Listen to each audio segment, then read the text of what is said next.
புரட்சித் தலைவர் எம்ஜிஆர் அவர்கள் ஏழைகள், சக கலைஞர்கள் என பலருக்கு பல தடவை உதவிகள் செய்திருக்கிறார். அந்த வள்ளலுக்கே ஒரு சமயம் ஒருவர் தேடி போய் உதவி செய்தார். அவர் எம்ஜிஆரால் அடையாளம் காட்டப்பட்ட நடிகர். எம்ஜிஆர் அவர்களை வைத்து தாவரிசையில் படங்களை தயாரித்த சின்னப்பா தேவர் தான் அவர்.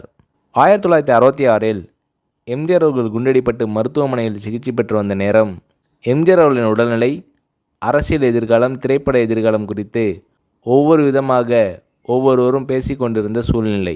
அப்போது தமிழ்நாட்டின் முதலமைச்சராக பக்தவாச்சலம் இருந்தார். காங்கிரஸ் கட்சி தமிழ்நாட்டில் ஆட்சி நடத்தி வந்தது.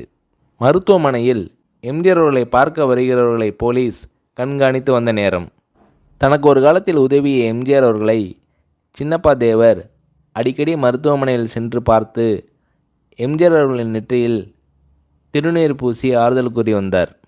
ஒரு நாள் ஒரு பெருந்தொகையை எம்ஜிஆரிடம் கொடுத்து, முருகா, நான் அடுத்து எடுக்கவிருக்கும் 3 படங்களில் நீங்கள்தான் கதாநாயகன், அதற்கான முன்பணம்தான் இது என்று கூறினார் சின்னப்பா தேவர்.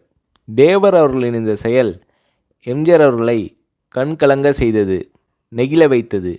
இதனால் உணர்ச்சி வசப்பட்ட எம்ஜிஆர் தேவர் அவர்களை கட்டிப்பிடித்து நன்றி கூறினார். மருத்துவமனையிலிருந்து நான் பிழைத்து வருவனா மாட்டேனான்னு தெரியல, அப்படி இருந்தும் என்னை நம்பி பணம் கொடுத்துருக்கீங்கன்னா உங்கள் முருகனே என்னை காப்பாற்றி உங்கள் படத்தில் நடிக்க வச்சிடுவான் என்று புது தெம்புடன் கூறினார் மக்கள் திலகம் எம்ஜிஆர்.